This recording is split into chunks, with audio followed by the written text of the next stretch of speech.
Hello student, welcome to Swati's classes. आज हम देखेंगे 7th स्टैंडर्ड का science lesson number 1 the living world adaptation and classification. इस lesson का थर्ड पार्ट। तो लेसन का जो फर्स्ट एंड सेकंड पार्ट है वो मैंने ऑलरेडी अपलोड कर दिया है स्टूडेंट, और उन वीडियोस में हमने डिस्कस किया था कि एडेप्टेशन क्या होता है, एनिमल्स एंड प्लांट्स में किस तरीके से हमें एडेप्टेशन दिखाई देता है, उनका क्लासिफिकेशन कैसे होता है, वो आज हम इस लेसन में डिस्कस करेंगे। तो देखिए student, first and second part अगर आपने नहीं देखा है तो चैनल को सब्सक्राइब कीजिए और फर्स्ट और सेकेंड पार्ट को भी देखिए, और ये जो थर्ड पार्ट है उसको भी आप कंप्लीट देखिए।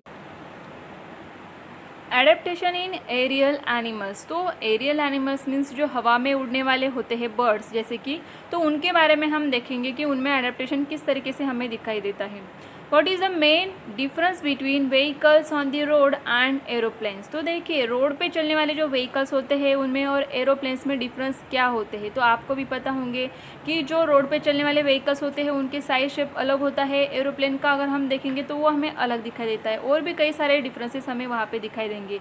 तो उसी तरीके से ज़मीन पे रहने वाले एनिमल्स एंड हवा में जो उड़ने वाले बर्ड्स होते हैं या फिर हम एनिमल कह सकते हैं कि उनमें भी कुछ चेंजेस दिखाई देते हैं, उनमें डिफरेंसेस हमें दिखाई देते हैं। The spinal shape body of birds also minimises the resistance of air while flying. तो जो बर्ड्स होते हैं मोस्टली, तो उनका जो शेप होता है इस तरीके से होता है कि जब वो एयर में फ्लाई करेंगे तो उस टाइम जो है हवा में वो काफ़ी अच्छे से क्या करेंगे, उड़ सकते हैं। With hollow bones, a body covering of feathers and modification of 4 legs into wings. तो उनका बॉडी स्ट्रक्चर कैसे होता है कि उनके बोन्स जो है हॉलो होते हैं, काफ़ी हल्के होते हैं, जिनके कारण उनका वेट कम हो और वो ईजिली क्या कर सकते हैं, फ्लाई कर सकते हैं। उनकी जो बॉडी होती है वो पूरी तरीके से कवर होती है फेदर से, पंख जो होते हैं, या फिर उनके जो 4 लेग्स होते हैं वो क्या होते हैं, विंग्स में कन्वर्ट होते हैं, जिनके कारण वो क्या कर सकते हैं, फ्लाई कर सकते हैं। Their body is light in weight and adapted for flying. तो देखिए वेट कम होगा तभी तो वो क्या कर सकते हैं, एयर में फ्लाई कर सकते हैं। अगर वो हेवी हो जाएंगे या फिर हेवी उनका बॉडी स्ट्रक्चर होगा तो वो नहीं उड़ पाएंगे। तो इस तरीके के कुछ हमें स्ट्रक्चर या फिर कैरेक्टरिस्टिक हम कह सकते हैं जो एरियल एनिमल्स या फिर बर्ड्स जो होते हैं उनमें दिखाई देते हैं। The body of insect also is light in weight and tapers at both end. जैसे कि इंसेक्ट होते हैं तो उनकी भी जो बॉडी होती है टैपरिंग साइज की शेप की होती है, स्लेंडर बॉडी। जैसे कि देखिए बर्ड्स की जो होती है इस तरीके से दोनों एंड में हमें दिखाई देती है बॉडी, तो इससे उन्हें हेल्प होती है एयर में फ्लाई करने के लिए। उसी तरीके से इंसेक्ट की भी होती है, उनका भी वेट काफ़ी लाइट होता है, कम होता है। They can fly with 2 pairs of wings and also walk with 6 stick like legs. तो इंसेक्ट अगर आपने देखे होंगे तो उनके 6 लेग होते हैं जिससे वो चल पाते हैं, और उनके क्या होते हैं, पेयर ऑफ विंग्स होते हैं, 2 पंख होते हैं, जिनके कारण वो उड़ भी सकते हैं। Bats can fly with the help of the patagium, a thin fold of skin between their 4 legs and hind legs. तो आपने अगर देखा होगा जो चमगादड़ जिसे हम कहते हैं, जो बैट्स होते हैं, तो उनके आगे के पैर एंड पीछे के जो पैर होते हैं उनके बीच में हमें स्किन का फोल्ड दिखाई देता है कि जब वो उड़ते हैं तो उनको यूज़ करते हैं। Observe the various birds and insect in your area. तो हमारे एरिया में जो भी बर्ड्स होते हैं उनको हम इजीली क्या करेंगे, ऑब्जर्व करेंगे, तो ये सारे डिफरेंसेस जो होते हैं वो हमें क्या होगी, समझ में आ जाते हैं। नेक्स्ट हम देखेंगे एडेप्टेशन इन रेप्टाइल्स की। जो रेप्टाइल्स होते हैं ज़मीन पे रेंगते हुए चलने वाले जो होते हैं एनिमल्स, उनमें एडेप्टेशन किस तरीके से हमें दिखाई देगा।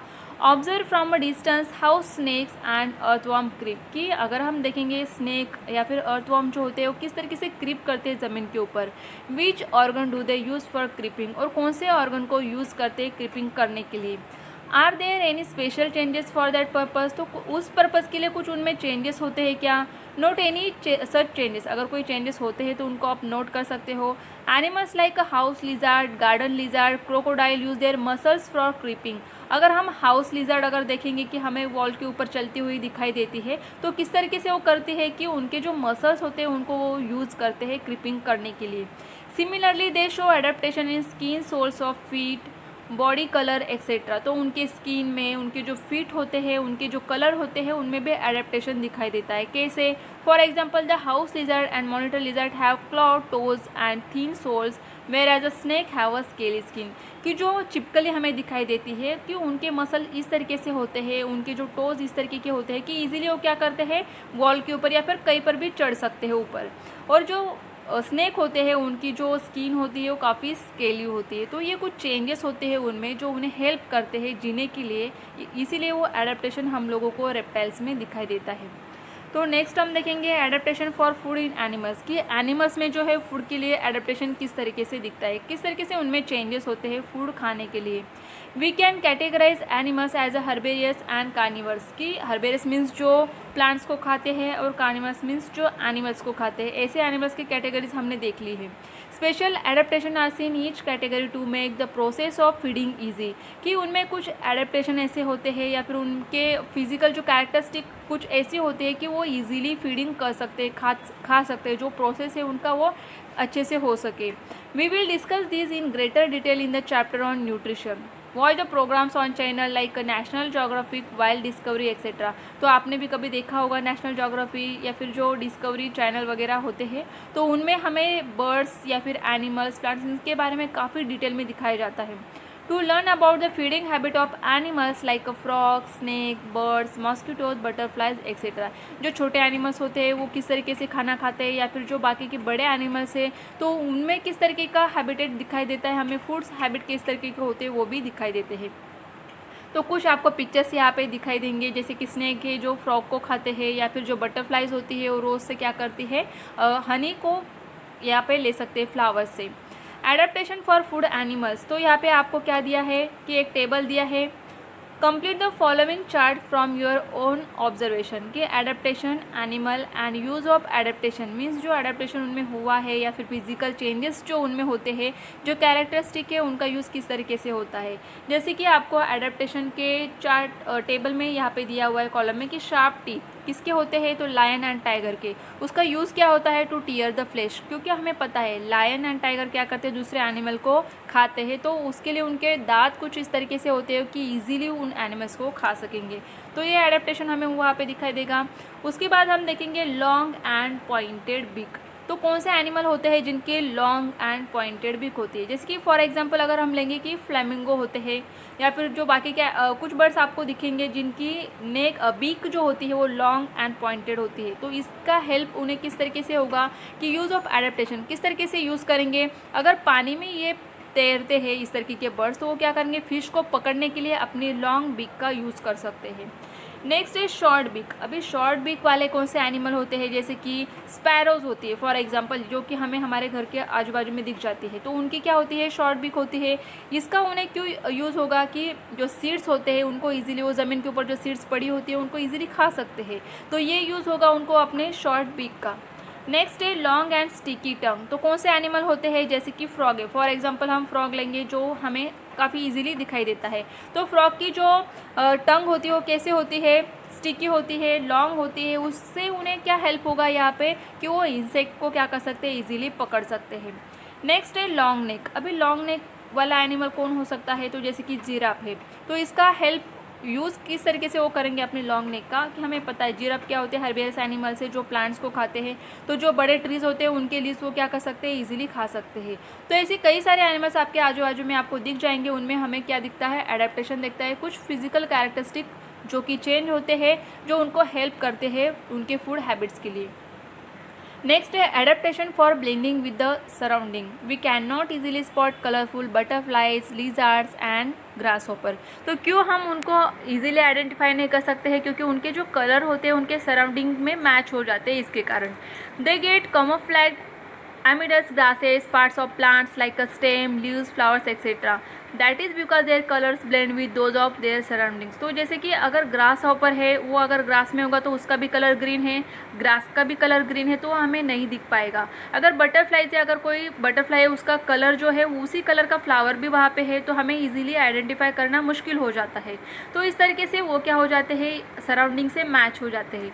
Changes that take place in the various organ and life processes of organism that enable them to live, feed, reproduce to perpetuate themselves and protect themselves from their enemies in specific surroundings। तो ये सारे changes जो होते हैं उनमें organs, उनके organs में या फिर जो लाइफ प्रोसेस होती है वो इजी हो जाती है, जैसे कि रिप्रोडक्शन करना हो या फिर बाकी एनिमीज से बचना हो, तो ये उनके लिए काफ़ी इजी हो जाता है एडेप्टेशन के कारण। Depending upon the habitat and its geographical condition are called adaptation. तो हमारे सराउंडिंग के अकॉर्डिंग या फिर जो जोग्राफिकल कंडीशंस होते हैं उनके अकॉर्डिंग जो हमारे चेंजेस होते हैं या फिर हैबिट हमें दिखाई देती है, उसे ही एडेप्टेशन कहा जाता है। ऑलवेज रिमेंबर में हम देखेंगे adaptation is not sudden process, it is a gradual and continuous. Adaptation का मीनिंग ये नहीं कि सडनली कुछ चेंजेस हो जाएंगे हमें, जो चेंजेस ग्रेजुअल होते हैं, कंटिन्यूसली चलते हैं, उसे एडेप्टेशन कहा जाता है। Differences in the structure and appearance of present day animals and animals of thousands of years ago are the adaptation that occurred according to prevailing conditions. तो ऐसे नहीं कि 1-2 साल में ही एडेप्टेशन दिखाई देगा, थाउजेंड्स ऑफ ईयर्स से हम अगर देखेंगे तो एनिमल्स में जो है या फिर लिविंग थिंग्स में हमें एडेप्टेशन दिखाई देता है। It is our duty to conserve this diversity. तो लिविंग थिंग्स में हमें जो डाइवर्सिटी दिखाई देती है कि अलग तरीके के प्लांट्स होते हैं, एनिमल्स होते हैं, तो उनको हमें क्या करना है, कंजर्व करना है, बचाना है, ये हमारी ड्यूटी होती है।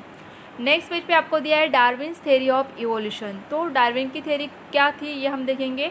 ग्रेट जो साइंटिस्ट थे उन्होंने कुछ यहाँ पे दिया हुआ है कि Charles Darwin a biologist studies numerous type of plants and animals and suggested that only those organism are likely to survive which can be best adapt themselves to a changing environment. तो देखिए जो scientist थे उन्होंने क्या कहा है कि उन्होंने कई सारे एनिमल्स एंड प्लांट्स को पहले ऑब्जर्व किया, उनके बारे में स्टडी की, उसके बाद उन्होंने कहा है कि जो प्लांट्स एंड एनिमल्स खुद को एनवायरनमेंट के अकॉर्डिंग उनमें चेंजेस होते हैं तो वो ईजिली सर्वाइव कर पाते हैं। This is called the theory of survival of the fittest. तो इसे कहा जाता है सर्वाइवल ऑफ द फिटेस्ट कि जो एनिमल्स स्नोवी रीजन में अगर अपने आप को क्या कर सकते हैं, वहाँ पे चेंज कर सकते हैं या फिर अडेप्ट कर पाते हैं उस एनवायरनमेंट से, तो वही एनिमल वहाँ पे रह सकते हैं। जिन एनिमल को वहाँ पे पॉसिबल नहीं होगा या फिर वहाँ पे अडॉप्ट करना उनको पॉसिबल नहीं होता है तो वो एनिमल वहाँ पे नहीं टिक पाएंगे। This is Darwin's first principle. जैसे कि हम देखते हैं कि पहले कुछ सालों पहले जो है डायनासोर्स होते थे या फिर कुछ एनिमल्स होते थे जिनके हमें नाम भी नहीं पता होंगे। तो ऐसे एनिमल आज हमें क्यों नहीं दिखते हैं, क्योंकि उनमें एडॉप्टेशन नहीं हुआ होगा। जो भी चेंजेस हुए एनवायरनमेंट में उनके साथ उनमें एडॉप्टेशन नहीं दिखाई देगा, नहीं हुआ था, इसके लिए वो अभी नहीं बचे हैं। If an organism is born with a new beneficial characteristic and is able to survive this changes preserve in the next generation.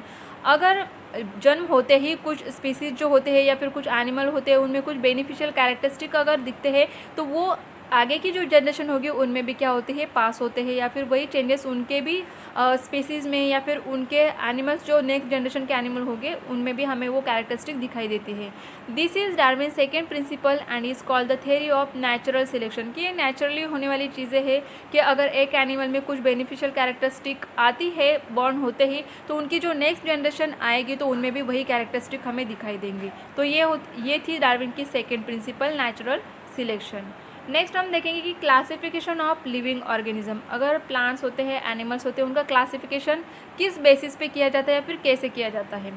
Y are living things classified, which are the criteria use for classification of plants and animals. देखिए जैसे हमने देखा कि variety काफ़ी है या फिर diversity हमें दिखती है एनिमल्स में, प्लांट्स में, तो इसीलिए उनको क्लासीफाई करना होता है। और क्राइटेरिया कौन सा है तो वो भी आपको यहाँ पे टेबल में दिया है।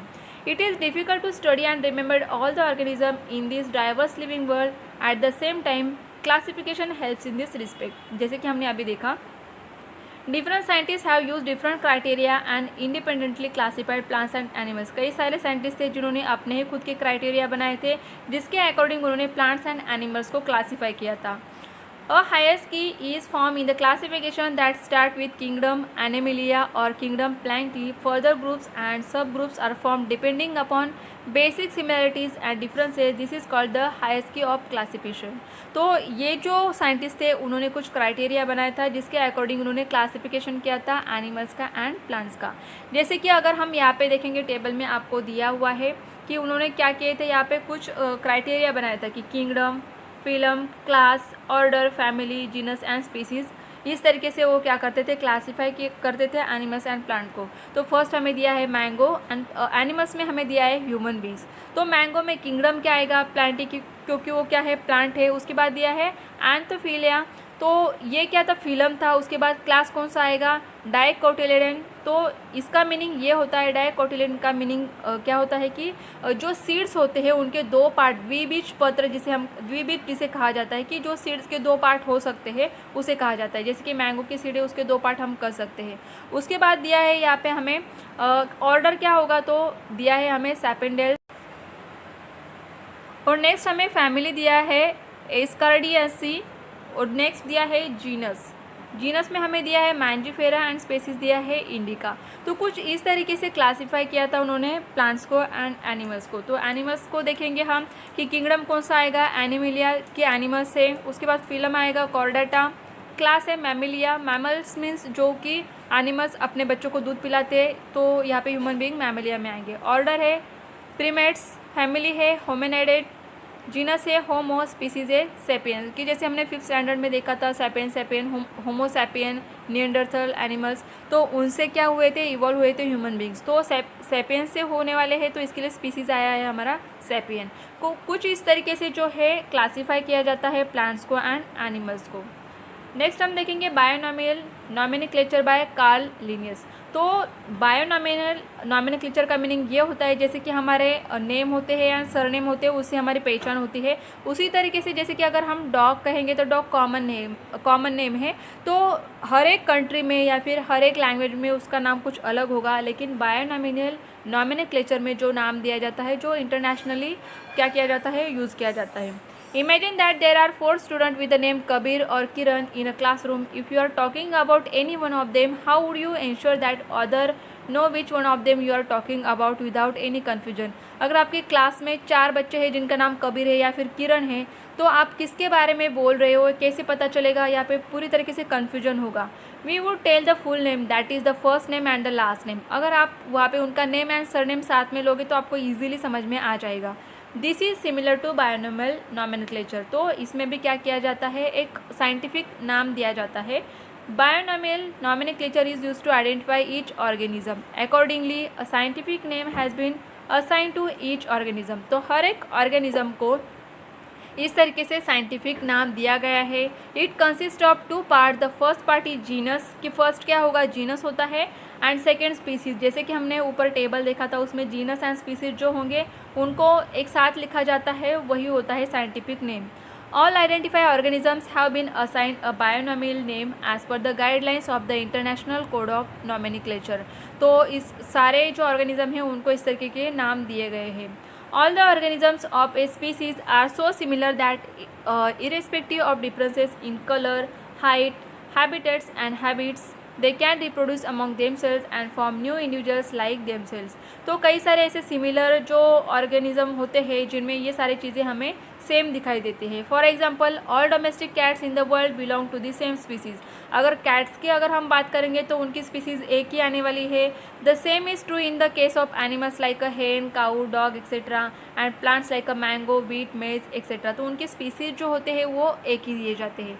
नेक्स्ट पेज पे हम देखेंगे following are some examples of organism from kingdom, plantae and animalia classified by the binomial method of nomenclature. तो कुछ यहाँ पे हमें लिविंग थिंग्स जो है जिसमें एनिमल्स एंड प्लांट्स दिए, जिनके साइंटिफिक नेम भी दिए गए हैं। लिविंग थिंग्स में फर्स्ट आपको दिया है डॉग। तो डॉग का साइंटिफिक नाम क्या होगा, कैनिस लुपस फैमिलियरिस। तो इसमें कैनिस क्या आएगा, जीनस आएगा, एंड जो लिपस दिया है ये क्या आएगा, स्पीसीज आएगा। काऊ का दिया है बोस टोरस। हिबिस्कस को नाम दिया है हिबिस्कस रोजस साइनेंस। ज्वार को दिया है सोगम बाइकोलर। तो इस तरीके की कुछ साइंटिफिक नेम आपको दिए हैं एनिमल्स एंड प्लांट्स को, जो कि हम लोग क्या करते हैं, साइंटिफिक नेम से उन्हें जानते हैं। Find out the scientific names of other animals and plants in your surrounding and discuss in class. तो बाकी के जो एनिमल्स हैं उनके नाम भी आप फाइंड आउट कर सकते हो।